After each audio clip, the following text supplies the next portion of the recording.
ጥረት የምን ጊዜም ወዳጃችን ናት።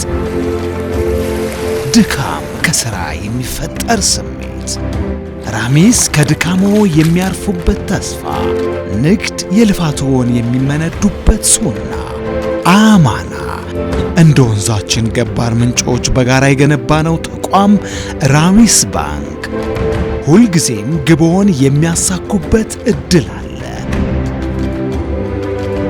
እኛ ጥረትን ከሚወዱት ጋር ነን። እነዚህ ልማዶቻችን ተቋም ሆነው ራሚስ ባንክን ፈጥረዋል። ስኬት ደግሞ ከጥረቱ ጋር የሚመጣ በረከት ነው። በባንካችን የሞባይል ባንኪንግ፣ የኤቲኤም እንዲሁም የኢንተርኔት ባንኪንግ አገልግሎቶቻችንን ተጠቃሚ ይሁኑ። ራሚስ ባንክ ሙሉ በሙሉ ከወለድ ነፃ ባንክ።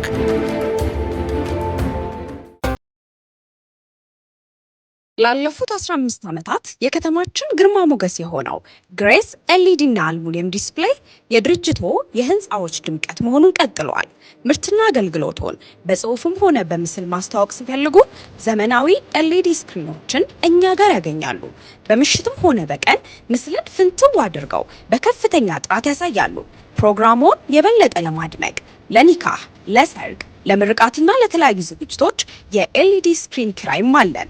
በራሳችን ወርክሾፕ ተጠበንበት ብቁ በሆኑ የገጠማ ባለሙያዎቻችን ለተቋሞ ተስማሚ በሆነ መልኩ እንገጥማለን። ግሬስ ኤልኢዲ እና አልሙኒየም ዲስፕሌይ የተለያዩ አልሙኒየም ዲስፕሌዮችንና ሪሴፕሽን ዴስኮችን በአማራጭ እኛ ጋር ማግኘት ይችላሉ። ዱካዎች፣ ለተለያዩ አገልግሎት የሚውሉ ወንበሮች፣ የዳቦ ቤትና የሱፐርማርኬት ሼልፎች፣ የመጋዘን ዕቃ ማስቀመጫዎችን በጥራት እናቀርባለን። የልብስ መስቀያና የጌጣጌጥ ማስቀመጫ እንዲሁም ኮፊ ቴብሎችም አሉ። የመኖሪያ ቤቶንና የድርጅቶን ግድግዳ የበለጠ ለማስዋብ በልዩ ልዩ ዲዛይን የተሰሩ ዌልፔፐሮቻችን ተመራጭ ናቸው። ከዘመን እኩል ለዘመኑ አገልግሎቶቻችን በጠቅላላ ተገቢውን ዋስትና እንሰጣለን። የተለያዩ ተቋማት በስራችን ረክተው የምስጋና ሰርተፍኬት ሰጥተውናል። ግሬስ ግሬስ ግሬስ የከተሞች ግርማ ሞገስ።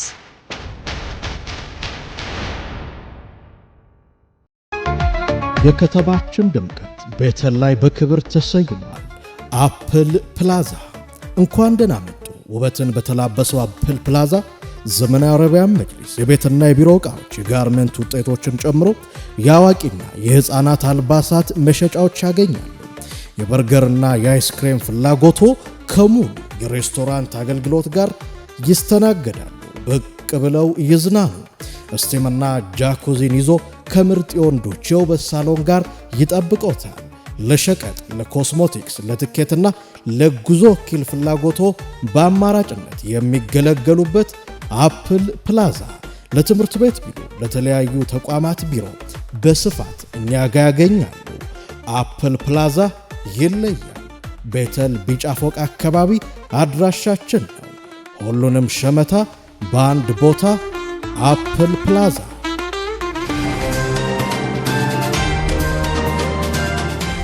አርዕስተ ዜና። ለዳሩል ሂጅራ መስጂድ የሚሆን ተለዋጭ ቦታ ተሰጠ። የጠቅላይ ምክር ቤቱ ፕሬዝዳንት በሞሮኮ ንጉስ መሐመድ ስድስተኛ የአፍሪካ ኡለማ ፋውንዴሽን ጠቅላላ ጉባኤን ለመሳተፍ ሞሮኮ ካዛብላንካ ገብተዋል። የአፍሪካ ኢነርጂ ኤፊሸንሲ ጉባኤ በአዲስ አበባ ይካሄዳል ተባለ። ከ200 በላይ ታዋቂ ሰዎች መርዋን ባርጉቲ እንዲፈታ ጠየቁ። በጋዛ ሰርጥ በጦርነት መሃል የተደረገው ሰርግ የበርካቶችን ቀልብ ስቧል። አሰላሙ አለይኩም ወራህመቱላሂ ወበረካቱ። ድና የተከበራችሁ የነጃሺ ቲቪ ተመልካቾች ነጃሺ መረጃችን ተጀምሯል። ከመረጃዎቹ ጋር ሀያት ከማል ነኝ። አብራችሁን ቆዩ። ለዳሩል ሂጅራ መስጂድ የሚሆን ተለዋጭ ቦታ መሰጠቱ ተሰማ። በቦሌ ክፍለ ከተማ ወረዳ 3 አዲስ አበባ ስታዲየም አጠገብ የነበረው ዳሩል ሂጅራ መስጂድ ለረጅም ጊዜ የነበረበትን አለመግባባት ለመፍታት እዛው ቦሌ ክፍለ ከተማ ወረዳ 3 ፖሊስ ጣቢያ ያለበት ተለዋጭ ቦታ እንዲዘጋጅ የአዲስ አበባ ከተማ እስልምና ጉዳዮች ከፍተኛ ምክር ቤት ከመንግስት ጋር መግባባት ላይ ደርሷል። በዚህ ስምምነት መድረክ ላይ የኢፌዴሪ ባህልና ስፖርት ሚኒስትር ዴኤታ አቶ መኪዩ ሙሐመድ፣ የመሬት አስተዳደር፣ የሰላምና ጸጥታ እንዲሁም ሌሎች የመንግስት ተወካዮች በተገኙበት ካርታ ተዘጋጅቶ እንዲሰጥ በመስማማት አቅጣጫ ተቀምጧል። በመሰል ጉዳዮች ላይ የአዲስ አበባ መጅሊስ ከከተማው አስተዳደር ጋር በመቀራረብ እየሰራ ሲሆን ለዳሩል ሂጅራ መስጂድ የተደረገው የቦታ ለውጥ በዚሁ አይነት መግባባት የተከናወነ ነው። የአዲስ አበባ መጅሊስ በመሰል ጉዳዮች ላይ ያሉ መረጃዎችን በመከታተል ለማህበረሰባችን የሚያደርስ ይሆናል። የጠቅላይ ምክር ቤቱ ፕሬዝዳንት በሞሮኮ ንጉስ መሐመድ ስድስተኛ የአፍሪካ ኡለማ ፋውንዴሽን ጠቅላላ ጉባኤ ለመሳተፍ ሞሮኮ ካዛብላንካ ገብተዋል። የኢትዮጵያ እስልምና ጉዳዮች ጠቅላይ ምክር ቤት ፕሬዝዳንት ሼህ ሀጂ ኢብራሂም ቱፋና ተቀዳሚ ምክትል ፕሬዝዳንት ሼህ አብዱል ከሪም ሼህ በድረዲን በሞሮኮ ንጉስ መሐመድ ስድስተኛ የአፍሪካ ኡለማ ፋውንዴሽን ጠቅላላ ጉባኤ ላይ ለመሳተፍ ሞሮኮ ካዛብላንካ መሐመድ አምስተኛ ዓለም አቀፍ አየር መንገድ ሲደርሱ በሞሮኮ የኢትዮጵያ ባለሙሉ ስልጣን አምባሳደር ክብርት ናርዶስ አያሌው አቀባበል አድርገውላቸዋል። በሞሮኮ ንጉስ መሐመድ ስድስተኛ የአፍሪካ ኡለማ ፋውንዴሽን ጠቅላላ ጉባኤ ላይ ከመላው ዓለም የመጡ ታላላቅ ዓሊሞች፣ ሙፍቲዎች፣ ምሁራን፣ ከፍተኛ የመንግስት የስራ ኃላፊዎችም ይሳተፋሉ። በጉባኤው ለመሳተፍ ሞሮኮ ካዛብላንካ ያቀኑት የጠቅላይ ምክር ቤቱ ፕሬዝዳንትና ተቀዳሚ ምክትላቸው በሞሮኮ የኢትዮጵያ ኤምባሲ ላደረገላቸው ደማቅ አቀባበል ምስጋና አቅርበዋል። የአፍሪካ ኢነርጂ ኤፊሸንሲ ጉባኤ በአዲስ አበባ ይካሄዳል ተባለ። የመጀመሪያው የአፍሪካ ኢነርጂ ኤፊሸንሲ ጉባኤ ከፊታችን ታህሳስ 1 እስከ 2 ቀን 2018 በአዲስ አበባ ከተማ ይካሄዳል። የአፍሪካ ኢነርጂ መሰረተ ልማት ኮሚሽን ኮሚሽነር ሌራቶ ማታ በሰጡት መግለጫ የኃይል አቅርቦት ችግርን በዘላቂነት ለመቅረፍ የኢነርጂ አጠቃቀም ላይ በትኩረት መስራት ይገባል። የአህጉሪቱ ቀጣይ የኢኮኖሚ እድገት ግብዓት በሆነው የኢነርጂ አጠቃቀም ላይ በትኩረት መምከር አስፈላጊ መሆኑን አጽንኦት ሰጥተዋል። በአህጉሪቱ ያለውን እምቅ ኃይል ሀብት በሚገባ መጠቀም እንደሚገባ ጠቁመው ለዚህም ከፖሊሲ አውጪዎች ጋር በአቅርቦትና በመቀራረብ እንዲሁም በጥራት ላይ በቅንጅት መስራት ያስፈልጋል ያሉት ኢነርጂ ለዘላቂ ልማት ወሳኝ መሆኑን የተናገሩት ሌራቶ ማታ ዘርፉ አሁን ላይ አህጉራዊ አጀንዳ ሊሆን እንደሚገባ አብራርተዋል። በጉባኤው የአፍሪካ ሀገራት ኢነርጂ ሚኒስትሮች፣ ከፍተኛ የመንግስት ባለስልጣናትና የዘርፉ ባለሙያዎችን ጨምሮ ከ600 በላይ እንግዶች እንደሚሳተፉም ይጠበቃል። ከውጭ ምንጮች ያገኘናቸው መረጃዎች አለፍን። ከ200 በላይ ታዋቂ ሰዎች መርዋን ባርጉቲ እንዲፈቱ ጠይቀዋል። ከ200 በላይ የሚሆኑ ታዋቂ ሰዎች በእስራኤል እስር ቤት ለ23 ዓመታት ታስረው የሚገኙትን ታዋቂ ፍልስጤማዊ መሪ መርዋን ባርጉቲ እንዲፈቱ ጥሪ ማቅረባቸውን ፕሬስ ቲቪ ዘግቧል። መርዋን ባርጉቲ እንዲፈታ ጥሪ ካቀረቡት ታዋቂ ሰዎች መካከል የኖቤል ተሸላሚዋ አኒ ኤርኖን፣ የቀድሞ የእግር ኳስ ተጫዋች ጋሪ ሊኒከር እና በርካታ ደራሲያንና ታዋቂ ሰዎች እንደሚገኙበትም ተገልጿል። ከ200 በላይ የሆኑ ታዋቂ ሰዎች ባወጡት መግለጫም መርዋን ባርጉቲ በእስር ቤት ውስጥ አላግባብ መቆየታቸው በእርሳቸው ላይ የሚደርሰውን የኃይል በደልና ሕጋዊ መብቶቻቸውን መከልከል በእጅጉ ያሳስበናል ብለዋል። በተጨማሪም የተባበሩት መንግስታት ድርጅትና የዓለም መንግስታት መርዋን ባርጉቲ ከእስራኤል እስር ቤት እንዲለቀቁ ጥረት ማድረግ አለባቸው ብለዋል። የ66 ዓመቱ ባርጉቲ የፍልስጤምን የተለያዩ ነጻ አውጪዎችን በማቀራረብ የፍልስጤም መንግስት የመመስረት ተስፋን ሊያድሱ ከሚችሉ ጥቂት የፖለቲካ ሰዎች መካከል አንዱ እንደሆኑ ይታመንባቸዋል። በፍልስጤማውያን ዘንድ ከፍተኛ ተቀባይነት ያላቸውና በተደጋጋሚ በተደረጉ የአመለካከት ጥናቶች ቀዳሚ ብሔራዊ መሪ ሆነው ከሚመረጡት መካከል አንዱ ባርጉቲ መሆናቸው ይነገራል።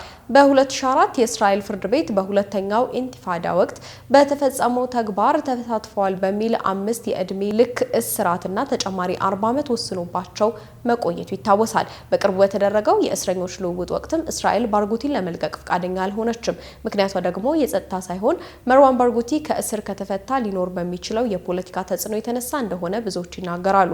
ባርጉቲ ለ3 ዓመታት ከቤተሰቦቻቸው ጋር እንዳይገናኙ እንደተከለከሉና ከ2023 ጀምሮ 4 ከባባድ የአካል ጉዳት የሚያደርስ ስቃይ እንደደረሰባቸውም ተነግሯል። በጋዛ በጦርነት መሀል የተደረገው ሰርግ የበርካቶችን ቀልብ ስቧል። ለዓመታት በቆየው የጋዛ ጦርነትና አሳዛኝ ሁኔታ ከተከሰተ በኋላ ከሰሞኑ የተደረገው ደማቅ ሰርግ አዲስ የመኖር ተስፋን ሰጥቷል ተብሏል። 54 ሙሽሮች በደቡባዊ ጋዛ በፈረሱ ህንፃዎች እጅ ለእጅ ተያይዘው ሲሄዱ በሚያሳየው ተንቀሳቃሽ ምስል ላይ በርካቶች ደስታቸውን ገልጸዋል። ይህም ከ2 ዓመታት ውድመትና ሞት ግጭት በኋላ ብርቅዬ ተስፋ ጊዜ ሆኖ ተወስዷል። ከሙሽሮቹ መካከል ጥንዶቹ ኢማን ሐሰን ሎዋ እንዲሁም ሂክመት ሎዋ ምንም እንኳን በአስቸጋሪና በአሳዛኝ ሁኔታ ውስጥ ብንገኝም አዲስ ህይወት እንጀምራለን ሲሉ ተናግረዋል። በአላህ ፍቃድ ደግሞ ጦርነቱ አልፎ ከዚህ የበለጠ እንደሰታለን ሲሉም ተደምጠዋል። ጥንዶቹ ሙሽሮች በደቡባዊ የካን ዩኒስ ከተማ የፍልስጤም ባንዲራዎችን በማውለብለብ ስሜታቸውን ገልጸዋል። ሙሽሮቹን ጨምሮ በጋዛ 2 ሚሊዮን ነዋሪዎች በጦርነቱ ተፈናቅለዋል። ከተማዋም ሙሉ በሙሉ ወድማለች። በዚህም የዓለም ሀገራት ለፍልስጤማውያን ሰላም እየታገሉ ይገኛሉ። ከህንድ እስከ ኬንያ 6000 ኪሎ ሜትር ያለ ማረፍ የሚከንፈው ጭልፊት አነጋጋሪ ሆኗል። በህንድ ማኒፑር ግዛት የሳተላይት መከታተያ የተደረገላቸው የአሙር ጭልፊቶች በአቪዬሽን ታሪክ እጅግ አስገራሚ ከሚባሉት ረጅም ርቀት ፍልሰቶች አንዱን አጠናቀዋል። እነዚህ ጥቃቅን አዳኝ ወፎች ከህንድ ተነስተው ኬንያ ድረስ 6000 ኪሎ ሜትር በላይ ያለማቋረጥ በመብረር የማይታመን ጽናትን አሳይተዋል። የሳተላይት መከታተያ መረጃዎች እንደሚያመለክቱት ወፎቹ የአረብ ባህርን ጨምሮ ከህንድ እስከ ምስራቅ አፍሪካ ያለውን ግዙፍ ርቀት በአንድ ጊዜ ለ6 ቀናት ሳያቆሙ በአየር ላይ አሳልፈዋል።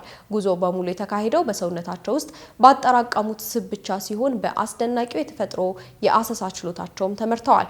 ከስማርት ስልክ ያነሰ ክብደት ያላቸው 150 ግራም አካባቢ እነዚህ ጭልፊቶች እንዲህ ያለውን ግዙፍ ውቅያኖስና የአየር ሁኔታ ተቋቁሞ ማለፍ መቻላቸው የአዕዋፍ የመቋቋም አቅም ያለንን ግንዛቤ የሚቀይር ነው ተብሏል። ከ6 ቀናት በላይ በረራ በኋላም በምስራቅ አፍሪካ በኬንያና ታንዛኒያ አካባቢዎች ማረፍ ችለዋል። የዚህ ትንሽ አዳኝ ወፍ ፍልሰት በዓለም ላይ ካሉ ጠንካራ ረጅም ርቀት ተጓዦች ጋር የሚስተካከል ሲሆን እርግጠኛ ባልሆነው ዓለም ውስጥ የደመነፍስ የተፈጥሮ እጅግ አስተማማኝ መሪ መሆኑን በድጋሚ ያሳያልም ተብሏል። ትራምፕ ሶማሊያውያን ስደተኞችን ኢላማ ያደረገ ኦፕሬሽን ሊጀምሩ ነው። ፕሬዝዳንቱ ሶማሊያውያን አሜሪካ ውስጥ እንዲኖሩ እንደማይፈልጉም ተናግረዋል። የአሜሪካው ፕሬዝዳንት ዶናልድ ትራምፕ የሶማሊያ ስደተኞች በአሜሪካ እንደማይፈለጉ በመግለጽ ለጋዜጠኞች ወደ መጡበት መመለስ አለባቸውና አገራቸው ጥሩ ያልሆነችው በምክንያት ነው ሲሉ ተደምጠዋል። የኢሚግሬሽን ባለስልጣናት በሚኒሶታ ሰፊ የሶማሌ ማህበረሰብ ውስጥ ዘመቻ እያቀዱ ስለመሆናቸው እየተነገረ ባለበት ጊዜ ነው ትራምፕ ይህንን የሚያንኳስስ አስተያየት የሰጡት። ሁልጊዜ መለከታታለሁ ያሉት ትራምፕ ኢልሃን ኦማር ሁሉንም ሰው ትጠላለች እና ብቁ ያልሆነች ሰው እንደሆነች አስባለሁ ብለዋል። ኢልሃን በማህበራዊ ሚዲያ ላይ በእኔ ላይ ያለው አባዜ አስፈሪ ነው ብለዋል። በጣም የሚያስፈልገውን እርዳታ እንደሚያገኝ ተስፋ አደርጋለሁ ብላለች። አንዳንድ ባለስልጣናት የሶማሊያን ዜጎች ኢላማ ያደረገ ኦፕሬሽን መጀመሩም ይናገራሉ።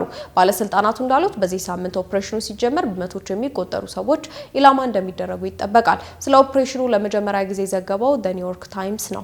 በጋዜጣዊ መግለጫው ላይ የሚኒያፖሊስ ከንቲባ ጃኮብ ፍሬ በአይስ የሚፈጸመው ኦፕሬሽን የፍትህ ሂደት ይጣሳል ብለዋል። የአካባቢው መሪዎች እንደሚሉት ከሶማሊያ የመጡ ወደ 80 ሺህ የሚጠጉ ሰዎች እዚያ ይኖራሉና አብዛኛዎቹ የአሜሪካ ዜጎች ናቸው ብለዋል። ባለፈው ሳምንት ትራምፕ በማህበራዊ ሚዲያ ላይ በሚኒሶታ ለሚኖሩ የሶማሊያ ነዋሪዎች የሚደረገው ጊዜያዊ ጥበቃን ለማቆም ማቀዳቸውን ገልጸዋል። ይህ ጊዜያዊ ጥበቃ በችግር ውስጥ ካሉ አገሮች ለመጡ ስደተኞች የሚደረግ ነው ብለዋል። አውሮፓ አዲስ የጦር መሳሪያ ለመታጠቅ በብርቅዬ ብረታ ብረት እጥረት ምክንያት ቀውስ እንዳጋጠማት ሪፖርቶች አመላክተዋል። አሁን ያለው የመጠባበቂያ ክምችት በጥቂት ወራት ውስጥ ሊጠናቀቅ እንደሚችል በመገናኛ ብዙሃን ተዘግቧል። የአሜሪካ ኩባንያዎች በፍጥነት መሸመት የአሜሪካ ኩባንያዎች ከአውሮፓውያን ኢንዱስትሪዎች በበለጠ ፍጥነት ክምችቶችን የራሳቸው እያደረጉም ይገኛሉ። የቻይና ተደራሽነትን መቆጣጠር ቤጂንግ የዓለም ቀዳሚ አምራች እንደመሆኗ በተለይም ለጦር መሳሪያ አምራቾች ኤክስፖርትን ትገድባለች። በምላሹም የአውሮፓ ህብረት ካናዳ ውስጥ የማዕድን ኢንቨስትመንትን ጨምሮ ጥገኝነትን ለመቀነስ ይፈልጋል። የሃንጋሪ የውጭ ጉዳይ ሚኒስትር ፒተር ሲያርቶ አውሮፓ በ2029 ሙሉ ወታደራዊ አቅም ለመፍጠር በማለም ከሩሲያ ጋር ግጭት ለመፍጠር እየተዘጋጀች መሆኑን ቀደም ሲል ተናግረዋል። አሜሪካ ለ19 ሀገራት ዜጎች ግሪን ካርድና ዜግነት መስጠትን አቆመች። የአሜሪካው ፕሬዝዳንት ዶናልድ ትራምፕ ማክሰኞ እንዳስታወቁት ዩናይትድ ስቴትስ በዓለም ዙሪያ ካሉ 19 ሀገራት ጋር የተያያዙ የኢሚግሬሽን እንቅስቃሴዎችን በሙሉ አግዳለች። በውጤቱም የእነዚህ ሀገራት ዜጎች የአሜሪካን ግሪን ካርድና ዜግነት ማግኘት አይችሉም። ውሳኔው ቀደም ሲል በከፊል የጉዞ እገዳ ስር በነበሩት 19 ሀገራት ዜጎች ላይ የሚተገበር ሲሆን ይህ ደግሞ የፕሬዝዳንት ዶናልድ ትራምፕ የፖለቲካ መድረክ ቁልፍ ቃል ከነበረው የኢሚግሬሽን ገደብ የበለጠ ጥብቅ ገደቦች የሚጨምር ነው። ማስታወሻ ላይ ተዘርዝረው የሚገኙት 19 ሀገራት አፍጋኒስታን፣ ማይናማር፣ ቻድ፣ የኮንጎ ሪፐብሊክ፣ ኢኳቶሪያል ጊኒ፣ ኤርትራ፣ ሄይቲ፣ ኢራን፣ ሊቢያ፣ ሶማሊያ፣ ሱዳንና የመን ይገኙበታል። እነዚህ ሀገራት በሙሉ ካለፈው ሰኔ ወር ጀምሮ ከፍተኛ እገዳዎች ማለትም ሙሉ በሙሉ እንዳይገቡ እስከ መከልከል የደረሱ ገደቦች ተጥሎባቸው ነበር። የቀሩት ሀገራት ደግሞ ቡሩንዲ፣ ኩባ፣ ላኦስ፣ ሴራሊዮን፣ ቶጎ፣ ቱርክሜኒስታንና ቬንዙዌላ ናቸው። አዲሱ ፖሊሲ እነዚህን ሀገራት ዜጎች የሚያቀርቡትን ማመልከቻ በሙሉ ያግዳል። ከሀገር ውስጥ እንዲሁም ከውጭ ምንጭ ያጠናቀርናቸው መረጃዎች የተከታተላችኋቸውን ይመስላሉ። አሁን ደግሞ ዕለታዊ የተመራረጡ የቢዝነስ መረጃዎችን እናደርሳችኋለን። ዙቤዳ ሀሰን እንደሚከተለው አዘጋጅተዋለች። የኢትዮጵያ ብሔራዊ ባንክ ባካሄደው የውጭ ምንዛሬ ጨረታ የኢትዮጵያ ብር ከአሜሪካ ዶላር ጋር ያለው የምንዛሬ ተመን በከፍተኛ ደረጃ መዳከሙ ተሰምቷል። ይህ ለውጥ በተለይም ባለፉት 2 ወራት ውስጥ የገበያውን መረጋጋት ለመደገፍ በተዘጋጀው የጨረታ መድረክ ላይ የሚታይ ትልቅ ጭማሪ ነውም ተብሏል። የኢትዮጵያ ብሔራዊ ባንክ ህዳር 23 ቀን 2018 ዓመት በተካሄደው 11ኛ ዙር የውጭ ምንዛሬ ጨረታ ለአንድ የአሜሪካ ዶላር በአማካኝ የምንዛሬ ተመኑ በብር 154 ብር ከ39 ሳንቲም ሆኖ ተመዝግቧል ተብሏል። በዚህ ዙርም 17 ባንኮች የውጭ ምንዛሬ ድልድል ማግኘታቸውንም ካፒታል ዘግቦታል። ከአንድ ወር በፊት ጥቅምት 4 ቀን 2018 ዓመት በተካሄደው 10ኛ ዙር ጨረታ የ1 ዶላር አማካኝ ተመን 148 ብር ከ10 ሳንቲም እንደነበረም ተነግሯል። ይህ ማለት ብሩ በአንድ ወር ጊዜ ውስጥ በአማካኝ 4.2 በመቶ በዶላር ላይ መዳከም አሳይቷል ብሏል የካፒታል ዘገባ። ከ2 ወራት በፊት በ9ኛው ዙር ጨረታ የተመዘገበው አማካኝ ተመን 138 ብር ከ2 ሳንቲም እንደነበረ ይታወሳል። ከዚህ ተመን ጋር ሲነጻጸር የዶላር ዋጋ በከፍተኛ ሁኔታ በመጨመር በ2 ወራት ጊዜ ውስጥ የ11.72 በመቶ ምንዛሬ ተመን ጭማሪ አሳይቷልም ነው የሚለው። የኢትዮጵያ ብሔራዊ ባንክ የውጭ ምንዛሬ በጨረታ ማቅረቡን የገበያውን መረጋጋት ለመደገፍ ያለመ ቢሆንም የብር ተመንን መዳከም ግን የገንዘብ ገበያ ምን ያህል ፈጣን ለውጥ እያስተናገደ እንደሆነ የሚያሳይ መሆኑም ተጠቁሟል። የአሳ ምርትን በአመት ከ75,000 ቶን ወደ 250,000 ቶን ከፍ ማድረግ መቻሉ ተሰምቷል። የሌማት ትሩፋት ኢኒሼቲቭ ከተጀመረ ወዲህ የአሳ ምርት በአመት ከ75,000 ቶን ወደ 25,000 ቶን ከፍ ብሏል የተባለው ኢኒሼቲቭ ከመጀመሩ በፊት ግማሽ ሚሊዮን የነበረውን የአሳ ጫጩት የማምረት አቅም በማሳደግ አሁን ከ10 ሚሊዮን በላይ ጫጩት ማምረት መጀመሩን የግብርና ሚኒስቴር አስታውቋል። ሚኒስቴር መስሪያ ቤቱ ዘርፉ በተፈለገው ልክ እንዳያድግ የነበሩ ተግዳሮቶችንም ገልጿል። በዚህም የአሳ ጫጩቶችን በጥራትና በብዛት አለማምረት፣ የአሳ መኖ አቅርቦት ማነስ፣ ዘመናዊ የአሳ ማርቢያ አለመበራከትና የማስገሪያ ቴክኖሎጂዎች አቅርቦት እጥረት መኖሩ እንደሆኑም ተነግሯል። ሚኒስተሩ ባዘጋጀው የአሳ ሀብት ልማት ፍኖተ ካርታ መሰረት በ10 ዓመታት ውስጥ በአሳ ግብርና ብቻ 402,000 ቶን የአሳ ስጋ ማምረት መቻሉንም አስታውቋል። ቱርክ ከሚቀጥለው ዓመት ጀምሮ በፓኪስታን የነዳጅ ፍለጋ እንደምታደርግ አስታውቃለች። ከቱርክ ምርምር መርከቦች በሚቀጥለው ዓመት ፓኪስታን እንደሚደርሱ የሀገሬው የኢነርጂ ሚኒስተር አልፓርሳላን ባይራክታ ተናግረዋል። ሁለቱ ሀገራት የሁለትዮሽ ንግድን ወደ 5 ቢሊዮን ዶላር ለማድረስ ሲሰሩ ቱርክ በሚቀጥለው ዓመት በፓኪስታን የነዳጅና የተፈጥሮ ጋዝ ፍለጋን ትጀምራለችም ብለዋል። ስምምነቱን የተፈራረሙት በመንግስት በሚደገፈው የቱርክ ፔትሮሊየም የፓኪስታን ማሪ ኢነርጂስ ፋጡማ መካከል ነው ሲል አናዶሉ ዘግቦታል። ባይራክታል እንዳሉት ቱርክ በፓኪስታን በማዕድን ፕሮጀክቶችን በመንግስት ባለቤትነት በተያዙ ኩባንያዎችና አዳዲስ ሽርክናዎች አማካኝነት እንደምታስተናግድም ተናግረዋል። በየካቲት ወር የቱርክ ፕሬዚዳንት ረሲፕ ጣይብ ኤርዶጋንና በፓኪስታን ፕሬዚዳንት አሲሊ አሊ ዛርዳሪ የሁለትዮሽ ንግድ ወደ 5 ቢሊዮን ዶላር ለማሳደግ ግብ አውጥተዋልም ተብሏል። እንደ አናዶሉ ገለጻ የንግድ መጠኑ በ2024 በ3 በመቶ በመጨመር ወደ 1.4 ቢሊዮን ዶላር ደርሷል ተብሏል።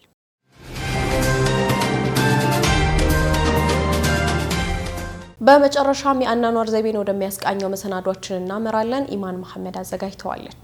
በዛሬ የአኗኗር ዘይቤያችን ለመኖር ምቹ ናቸው ተብሎ ከተመረጡ የኢትዮጵያ ክልሎች መካከል ሀረርን እናስቃኛቸዋለን።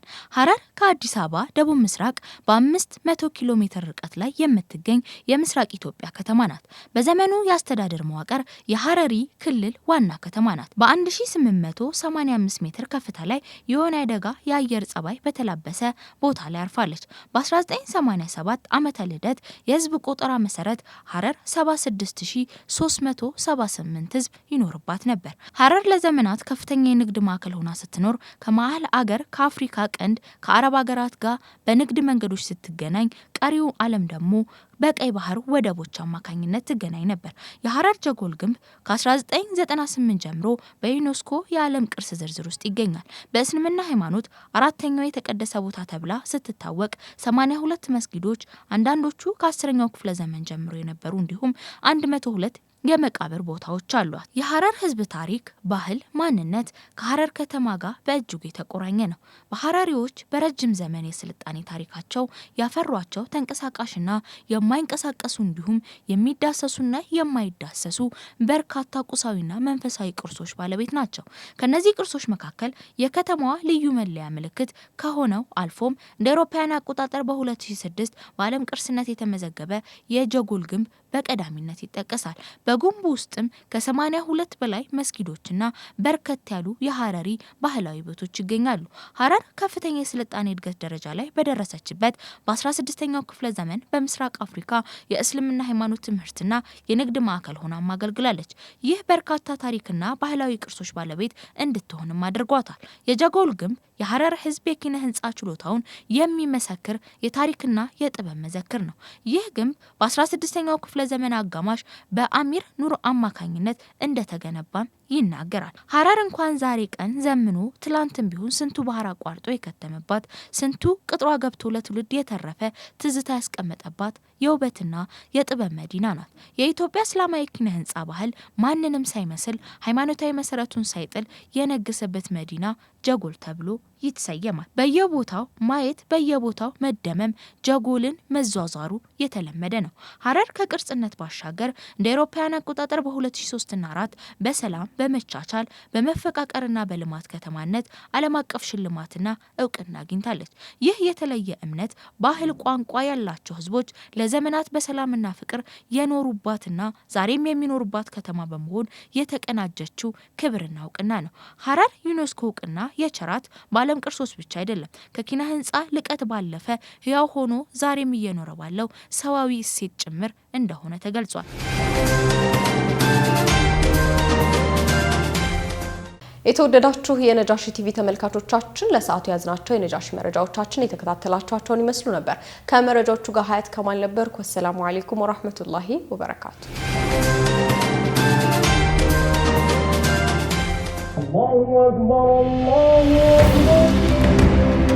ጥረት የምንጊዜም ወዳጃችን ናት። ድካም ከሥራ የሚፈጠር ስሜት፣ ራሚስ ከድካሞ የሚያርፉበት ተስፋ፣ ንግድ የልፋቶን የሚመነዱበት ሱና፣ አማና እንደ ወንዛችን ገባር ምንጮች በጋራ የገነባነው ተቋም ራሚስ ባንክ ሁልጊዜም ግቦን የሚያሳኩበት እድል አለ። እኛ ጥረትን ከሚወዱት ጋር ነን። እነዚህ ልማዶቻችን ተቋም ሆነው ራሚስ ባንክን ፈጥረዋል። ስኬት ደግሞ ከጥረቱ ጋር የሚመጣ በረከት ነው። በባንካችን የሞባይል ባንኪንግ፣ የኤቲኤም እንዲሁም የኢንተርኔት ባንኪንግ አገልግሎቶቻችንን ተጠቃሚ ይሁኑ። ራሚስ ባንክ ሙሉ በሙሉ ከወለድ ነፃ ባንክ።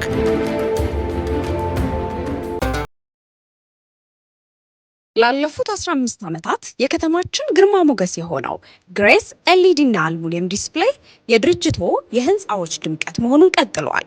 ምርትና አገልግሎቶን በጽሁፍም ሆነ በምስል ማስተዋወቅ ሲፈልጉ ዘመናዊ ኤልኢዲ ስክሪኖችን እኛ ጋር ያገኛሉ። በምሽትም ሆነ በቀን ምስልን ፍንትው አድርገው በከፍተኛ ጥራት ያሳያሉ። ፕሮግራሙን የበለጠ ለማድመቅ ለኒካህ፣ ለሰርግ፣ ለምርቃትና ለተለያዩ ዝግጅቶች የኤልኢዲ ስክሪን ኪራይም አለን። በራሳችን ወርክሾፕ ተጠበንበት ብቁ በሆኑ የገጠማ ባለሙያዎቻችን ለተቋሞ ተስማሚ በሆነ መልኩ እንገጥማለን። ግሬስ ኤልኢዲ እና አልሙኒየም ዲስፕሌይ የተለያዩ አልሙኒየም ዲስፕሌዮችንና ሪሴፕሽን ዴስኮችን በአማራጭ እኛ ጋር ማግኘት ይችላሉ። ዱካዎች፣ ለተለያዩ አገልግሎት የሚውሉ ወንበሮች፣ የዳቦ ቤትና የሱፐርማርኬት ሼልፎች፣ የመጋዘን ዕቃ ማስቀመጫዎችን በጥራት እናቀርባለን። የልብስ መስቀያና የጌጣጌጥ ማስቀመጫ እንዲሁም ኮፊ ቴብሎችም አሉ። የመኖሪያ ቤቶንና የድርጅቶን ግድግዳ የበለጠ ለማስዋብ በልዩ ልዩ ዲዛይን የተሰሩ ዌልፔፐሮቻችን ተመራጭ ናቸው።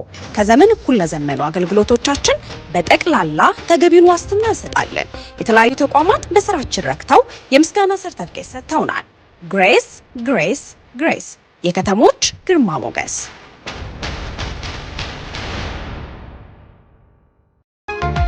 የከተማችን ድምቀት ቤተል ላይ በክብር ተሰይሟል። አፕል ፕላዛ እንኳን ደህና መጡ። ውበትን በተላበሰው አፕል ፕላዛ ዘመናዊ አረቢያን መጅሊስ የቤትና የቢሮ ዕቃዎች፣ የጋርመንት ውጤቶችን ጨምሮ የአዋቂና የህፃናት አልባሳት መሸጫዎች ያገኛሉ። የበርገርና የአይስክሬም ፍላጎቶ ከሙሉ የሬስቶራንት አገልግሎት ጋር ይስተናገዳሉ። ብቅ ብለው ይዝናኑ። ስቲምና ጃኩዚን ይዞ ከምርጥ የወንዶች የውበት ሳሎን ጋር ይጠብቆታል። ለሸቀጥ፣ ለኮስሞቲክስ፣ ለትኬትና ለጉዞ ወኪል ፍላጎቶ በአማራጭነት የሚገለገሉበት አፕል ፕላዛ ለትምህርት ቤት ቢሮ፣ ለተለያዩ ተቋማት ቢሮ በስፋት እኛ ጋር ያገኛሉ። አፕል ፕላዛ ይለያል። ቤተል ቢጫ ፎቅ አካባቢ አድራሻችን ነው። ሁሉንም ሸመታ በአንድ ቦታ አፕል ፕላዛ